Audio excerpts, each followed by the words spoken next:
कौन हो तुम? मैम, पापा की सुबह तबीयत खराब हो गई थी, इसलिए उन्होंने अपनी जगह मुझे भेजा है।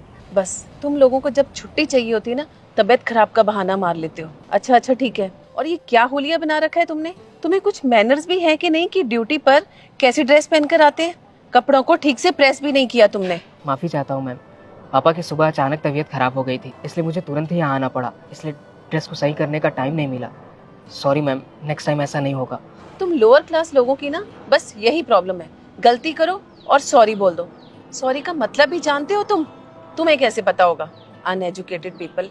तुम जानते भी हो कि रोज मुझे कितनी मीटिंग्स में जाना होता है, कितने बड़े बड़े लोगों से मिलना होता है। गवार कहीं का। तुम ऐसी हालत में मेरे साथ जाओगे तो कितनी इंसल्ट होगी मेरी। पर तुम कहाँ समझोगे इन मीटिंग्स का मतलब। कुछ पढ़ाई लिखाई की होती ना, तभी तो मैनर समझ में आते कि बड़े लोगों के साथ कैसे बात की जाती है, कैसे कपड़े पहने जाते हैं। तुम लोगों को कुछ भी नहीं पता। पर मैं किसे समझा रही हूँ, तुम्हारे आगे भैंस के सामने बीन बजाना होगा। खैर अब गाड़ी निकालो जल्दी से, मुझे ना तुम्हारी वजह से पहले ही बहुत देर हो गई है। जी मैम, आइए। पता नहीं सुबह सुबह किसकी शक्ल देख ली, अब सारा दिन कैसे निकलेगा भगवान जाने।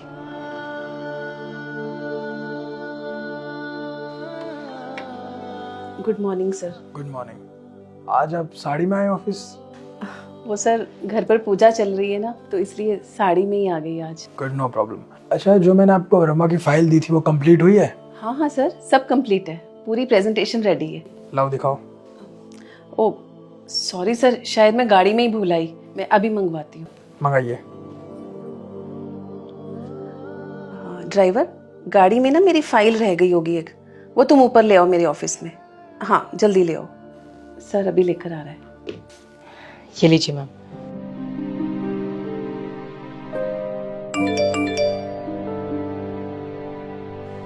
मैम, आपने जो फ्रांस से क्लाइंट थे उनसे बात नहीं की? सर जो ट्रांसलेटर्स थे वो छुट्टी पर चल रहे हैं, तो मेरी फ्रेंच क्लाइंट से बात नहीं हो पाई सर। आपको पता भी है उनके कॉल्स पे कॉल्स आ रहे, कौन बात करेगा उनसे? अगर ये डील डन नहीं हुई तो पता है कितना बड़ा लॉस हो सकता है हमारी कंपनी को। सर अब ट्रांसलेटर्स छुट्टी पर हैं तो सर मैं क्या कर सकती हूँ, और सर मुझे फ्रेंच लैंग्वेज बिल्कुल नहीं आती, तो मैं बात नहीं कर पाई सर उनसे। मैं क्या करूँ, आपको लैंग्वेज नहीं आती है फ्रेंच, आपकी ये जिम्मेदारी थी, आपकी नौकरी है ये, आपको बात करनी चाहिए थी उनसे। अब कौन करेगा बात? अगर ये डील नहीं हुई तो बहुत बड़ा लॉस हो सकता है हमें, आपसे उम्मीद ही नहीं करना चाहिए था मुझे। कौन करेगा बात अब? सर मैं कुछ बोल सकता हूँ? तू अभी तक यहीं खड़ा है, गया नहीं, बॉस के सामने बोल रहा है, बदतमीज। मैं भी ना किसे समझा रही हूँ, तेरे लिए तो काला अक्षर भैंस बराबर है। चल निकल यहाँ से। एक मिनट रुको, कौन हो तुम? सर मैं इनका ड्राइवर हूँ और मुझे फ्रेंच लैंग्वेज आती है। सर कुछ नहीं सर, अनपढ़ है, क्या बोलेगा ये, इसको कुछ नहीं आता सर। मैं बात करता हूँ ना, तुम बात कर पाओगे? पक्का? जी सर। उन क्लाइंट को कहो कि हमें ये डील मंजूर है और बहुत जल्द हम ये पार्टनरशिप करेंगे। ठीक है।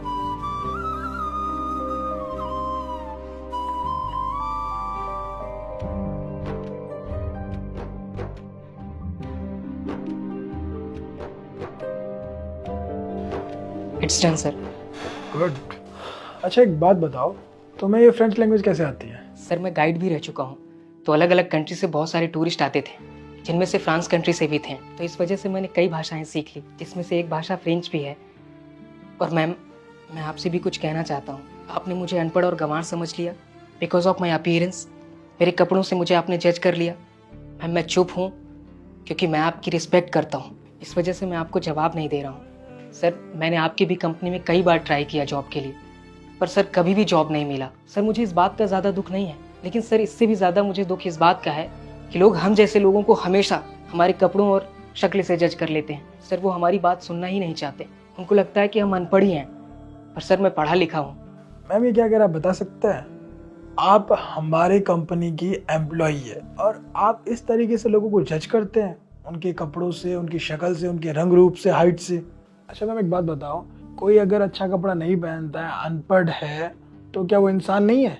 इंसान है ना वो, तो हमें उस इंसान के साथ बदतमीजी करनी चाहिए नहीं ना। हर इंसान जीने के लिए नौकरी करता है, कोई छोटी नौकरी करता है तो कोई बड़ी नौकरी करता है, किसी की सैलरी कम होती है तो किसी की ज़्यादा होती है।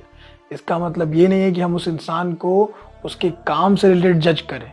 हमें हमेशा सभी से अच्छा व्यवहार रखना चाहिए, अच्छे तरीके से बात करना चाहिए, ये एक अच्छे इंसान की पहचान होती है। तो कभी भी अपना पहचान मत भूलिए, समझे? अगर कोई दिखने में अच्छा नहीं है तो मतलब उसके पास टैलेंट नहीं है, काबिलियत नहीं है।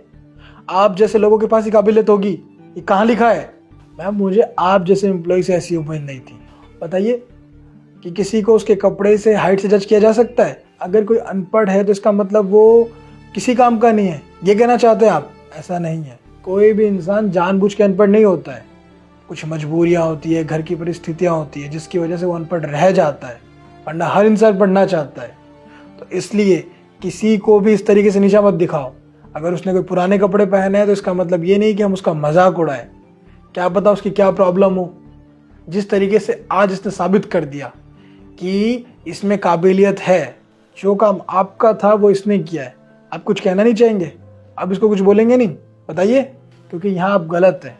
और मैं आपको बस लास्ट वार्निंग दे रहा हूँ, अगर दोबारा आपने कभी किसी के साथ भी इस तरीके से मिसबिहेव किया, उसको उसके रंग, हाइट, रूप से जज किया, तो ये गलती दोबारा सहन नहीं की जाएगी। आपको इस कंपनी से निकाला भी जा सकता है। इसलिए लास्ट वार्निंग है, आगे से आप इस बात को ध्यान रखिएगा, क्योंकि मुझे ये सब चीज़ें मंजूर नहीं है। हम सब एक जैसे हैं। मैं मानता हूँ कुछ लोगों की परिस्थितियाँ ठीक नहीं होती, तो इसका मतलब ये नहीं है कि हम उसके साथ गलत व्यवहार करें। तो इस बात को आप दोबारा कभी मत बोलना। Okay ma'am? सॉरी सर, मेरे से गलती हो गई। आगे से कभी भी मैं किसी के लुक से उसको जज नहीं करूँगी। आपको कभी भी शिकायत का मौका नहीं मिलेगा दोबारा। I am sorry sir. आप यहाँ से आप जा सकते हैं। ये लीजिए, फाइल कंप्लीट कीजिए, चाहिए। जी सर। और तुम, वैसे तुम्हारा इंटरव्यू हो चुका है हमारी कंपनी में। मैंने तुम्हारा इंटरव्यू ले लिया है। कल से तुम हमारी कंपनी में ज्वाइनिंग कर सकते हो एज अ ट्रांसलेटर। तो कल आप आ जाना। ठीक है sir, thank you sir. Hello दोस्तों, कैसे हैं आप लोग? अभी जो आपने वीडियो देखी, इसमें जो मैसेज है बहुत इंपॉर्टेंट है। बहुत से ऐसे लोग होते हैं जो लोगों के साथ मिसबिहेव करते हैं, उनके साथ बदतमीजी करते हैं। तो कभी भी आप किसी के साथ भी मिसबिहेव ना करें, बदतमीजी ना करें, क्योंकि ऐसा करने से उन पे बहुत बुरा इफेक्ट पड़ता है और आपके संस्कार पे बुरा इफेक्ट पड़ता है। मतलब लोगों को ये लगता है कि आप में अच्छे संस्कार नहीं है। इसलिए कभी भी ऐसा ना करें। हमेशा सबको एक अच्छा सम्मान दे, रिस्पेक्ट करे और किसी के साथ बदतमीजी न करे। इस वीडियो को सभी फ्रेंड के साथ, फैमिली के साथ शेयर कीजिए, क्योंकि इसमें जो मैसेज है वो बहुत ज़्यादा इंपॉर्टेंट है। तो जल्दी से इस वीडियो को सभी फ्रेंड के साथ शेयर कीजिए। और अगर आप लोग चाहते हैं कि आपकी स्टोरी हमारी वीडियोज़ में आए, तो आप लोग अपनी स्टोरी मुझे इंस्टाग्राम पे भेज सकते हैं अच्छे से मॉरल के साथ। तो जल्दी से आप अपनी स्टोरी मुझे इंस्टाग्राम भेजिए। मैं आपकी स्टोरी का वेट कर रहा हूँ। और इस वीडियो को शेयर कीजिए, हमारे यूट्यूब चैनल को सब्सक्राइब कीजिए, हमारे फेसबुक फॉलो कीजिए। हमेशा ऐसे मुस्कुराते रहिए, खुश रहिए। Thank you.